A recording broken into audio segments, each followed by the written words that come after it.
I woke up this morning and in my head was this hot debate between myself and myself about duality. You're here for a special bonus episode of Curious Cat. Thanks for listening to Curious Cat, the podcast that examines the shadowy space where science and the supernatural collide. And I'm your host, Jennifer Holtz. Join me every week as I examine what it means to be a soul in a meat suit. Welcome to Curious Cat.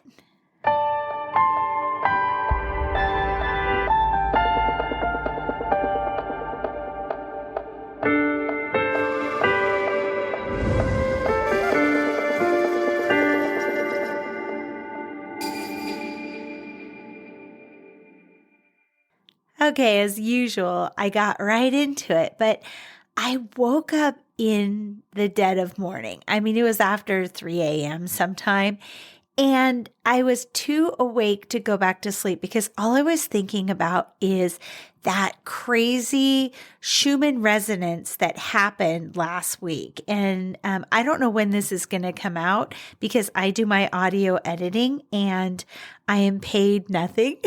So I'm assuming it'll come out sometime in July.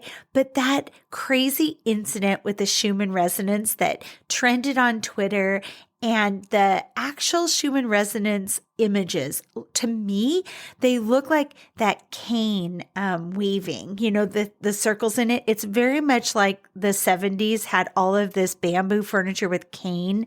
I don't want to call it fabric because it's like a grass reed that was like woven behind it. It was just like a weaving.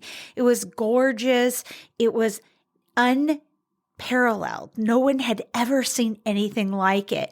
And people were speculating what they thought it meant and what it showed.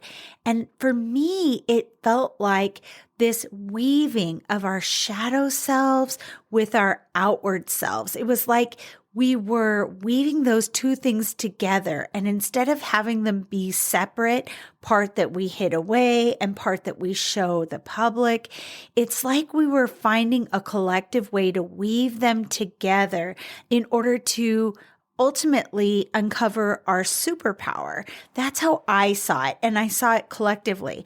And I'm not saying that means duality is dead and gone. There are amazing evolutionary astrologists, and I have one in my family with Nora's Unnamed Photos, who also does the art for me, where they had this really cool take on it. And maybe I'll read that later in my hot take here. But I felt like for me, it didn't mean duality was dead and gone, a thing of the past. It was simply that we were understanding everything at its fullest iteration, at its fullest expression, is both sides of its duality. We are dark and light. We are good and evil. We are peaceful and war makers or troublemakers.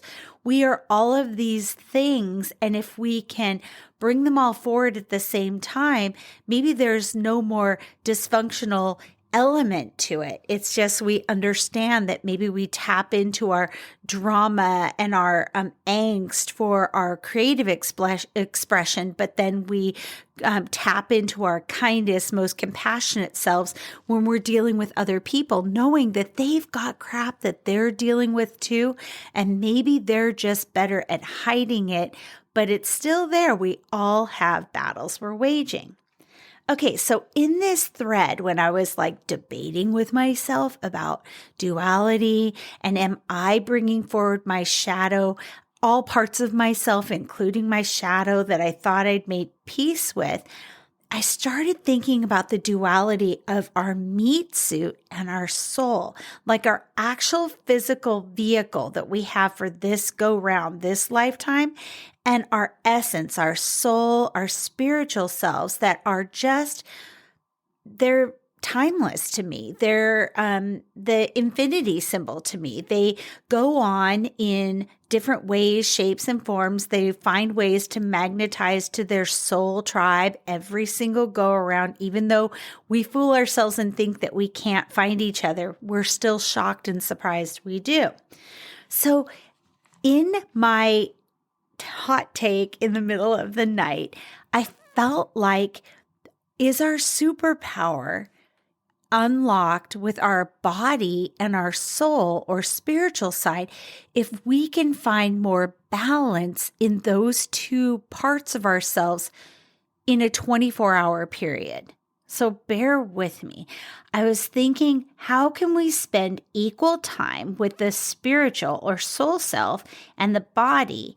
And how can ultimately it's the soul or spiritual self that's lacking, right? The body is equal to me with the ego, which is all about getting the food, the sustenance, the money, maybe that the meat suit and the people around us need to be okay in this lifetime. So it's very much like 2D and 3D, and somehow the spiritual or soul self feels like it's kind of floating above all that. Well, I think it's possible because I started writing a list.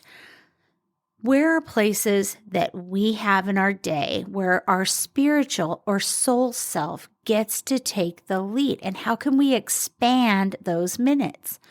Okay, sleep, for example. In sleep, during the dream state, even when we're just resting, the body sends out a chemical that basically numbs the limbs and dulls the senses so that we can actually rest and heal. And that's when our soul or spirit self gets to come forward. They get to explore worlds. They get to explore different stories, maybe different timelines of us, kind of play with the costumes that we wear in the waking hours. They can digest the events of the past and maybe even see glimpses of what's to come. In my sleep state, I've shared with you that I have been doing some work with people that have passed away, but they haven't quite crossed over. So sleep is a place where I think that is a big bulk of hours. There's a reason why our bodies need 8 hours of sleep, because it's almost mandatory that a third of our life is forced into having at least some spiritual or soul time. Another place that we can capture more time where the spirit or soul for me move to the forefront is in art. When we express ourselves through art, when we focus on a pen or pencil, a paintbrush, a piece of paper, we let go of our bodies in a sense. We dive into how to portray the shapes or colors or image before us, like portray something that's 3-dimensional on a 2-dimensional surface. So we have to have this change, this shift in perspective. And I do believe it needs to be pen to paper or paintbrush to paper. It can't be in the digital form. I feel like it has to be disconnected from technology. But I don't know. I'm open to interpretation on that. So hit me in the comments of this or send me an email if you feel like you have found a place for digital art in your art expression that allows your spiritual or soul self to come forward. Another place, music. Okay, put on in those earplugs, put on headphones, put on a speaker when maybe you've got a space alone, wherever it can be just us and the music, those vibrations, the movement of the notes, that emotion behind the songs, no matter what genre, the lyrics, the fluidity. Music to me is more of the language of the soul than anything else, except for I would argue possibly math, like theoretical math, but I don't know a ton about that. But what my eldest has talked to me about with theoretical math kind of reminds me of the way music speaks to me as a language. Meditation, that's an easy one. Every soul journey, every spiritual awakening begins and ends with, are you meditating every day? I mean, isn't that the reason it's so powerful? So in our waking states, we're able to set the meat suit aside and all of the concerns we have about it, and then join into this energy, this larger energy, this energy that eclipses our own. So I think that's a magic behind meditation. And even the definition of meditation, I feel, is kind of fluid. We'll talk about that in a bit. Nature. Nature makes us shrink our perception of ourselves. It's like shouting into the wind. Nature is always louder, larger. It has its own spectacle, its own frequency. Sit by the ocean and listen to the sound of waves crashing on the sandy banks. Sit near a river and the burbling, bubbling, rushing, gurgling waters roll past. Sit in the mountains and the wind comes through the forest. There's the creak of branches above your head, the chitter of squirrels and birds, the crunch of boots on a trail. Time in nature is definitely soul and spirit time. I was thinking about flying. The nature reminded me of birds. Flying, traveling by plane, turning on some music in headphones when you're on an airplane, and just imagine yourself floating in the clouds right along next to the plane. What about the drop of a roller coaster when you feel weightless for just those moments that kind of make you catch your breath? Floating in water, a salt bath, a public pool, a nearby lake. Plug your ears with your fingers if you have to. If it helps enhance that sense of immersion, that sense of weightlessness, hold your breath and float. Just be. What is the resonance of the water that you're in? What's that vibration? Anything and everything. Isn't it? You're immersed in it. Another way that I was thinking you can bring soul or spiritual self forward is to spend time with animals. Actually, pay attention when you're taking care of animals that happen to be in your sphere, or watching animals out a window, even if you can just catch a glimpse of birds flying when you're at work. Caring for horses and chickens and goats, sitting beside a dog and listening to him snore. Stroke your hand across his fur and imagine life through his eyes in that moment. What about immerse in a cat's purr? The rumble, that deep rumble. It's healing. It calms. Do you feel yourself getting sleepy? I was even thinking about cooking food, something that we have to do every day to stay alive. That can be a meditation. Anything can be a meditation if you just shift perspective slightly, just ever so slightly. I faced hundreds of vials of old medicine recently, and as I cut off the labels that had names on them so I could responsibly dispose of them, it became a meditation to me, a very unlikely meditation. It was a very sobering, very sad action when I first started it. And then what happened is label by label, minute by minute, that turned into a 2-hour task. I started understanding the medicine, the vials, the journey of this person, and it became life-altering, perspective-altering, not life-altering, maybe both, actually. So balancing the soul-spirit time in a day with the demands and needs of the physical body feels worth pursuing. As above, so below, bringing both things into focus at the same time. We are steeped in duality in this life. Some say that is the name of this game, is duality.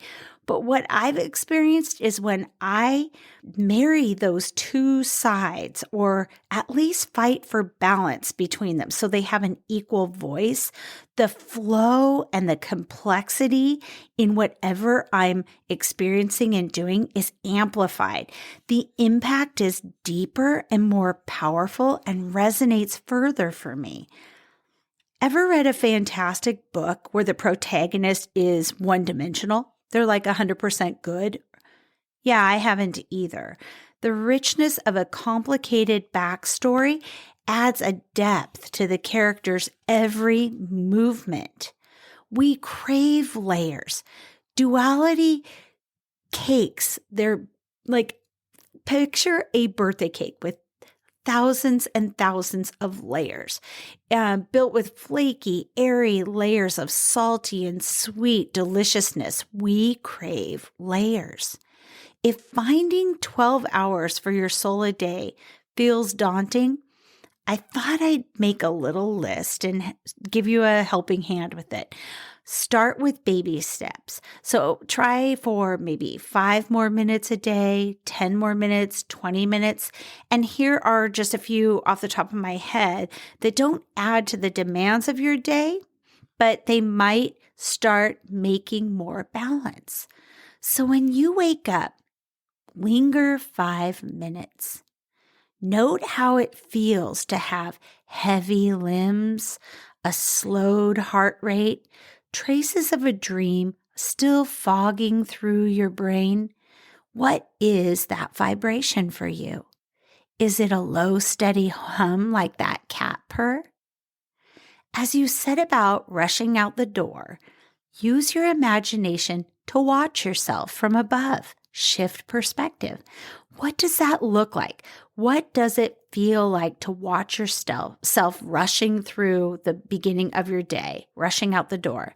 Does it give you some breathing room between the demands of the clock and your needs for self that you're setting aside?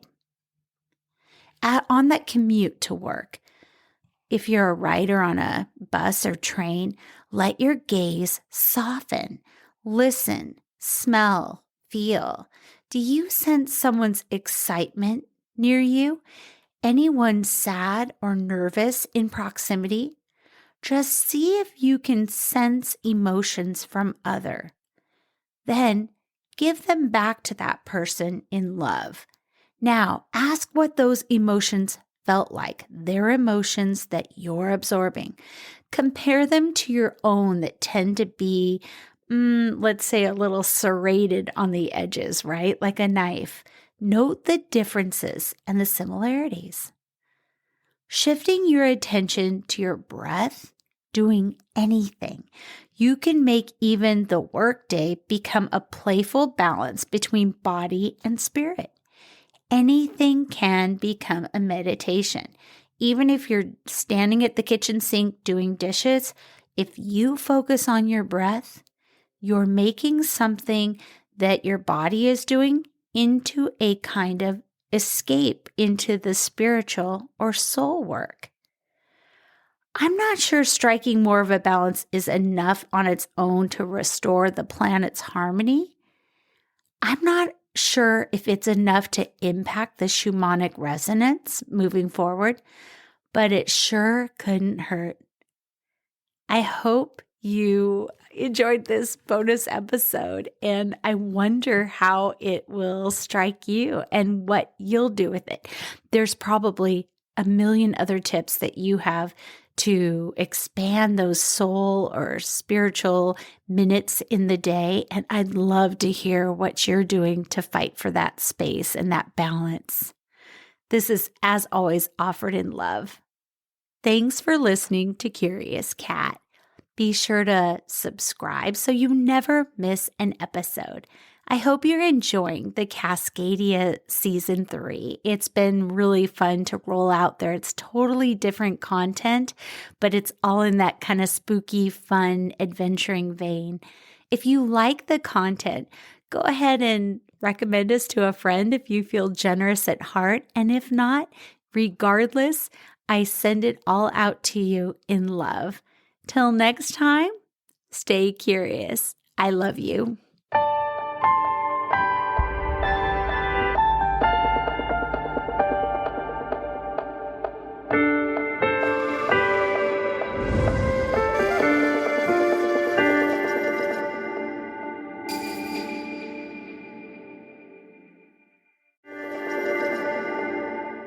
Hey, you. Yes, you. Are you looking for a new podcast that appeals to your scientific curiosity, but is also a little bit spooky? Show me how I died in a past life. Well, look no further, because this cat is where it's at. He had concerns about the ethics surrounding AI, feeling they had achieved consciousness. Curious Cat Podcast examines the shadowy space where science and the supernatural collide. Listen every week with your host, Jennifer Holtz, as she and her guests explore what it means to be a soul in a meat suit. We were healing karma together. They were all kind of predestined to resolve something. Listen on all your favorite streaming apps and continue the conversation on Twitter at CuriousCatPodCA, or find Jennifer and all her links at Jennifer L. Holtz, spelled HOTES.com.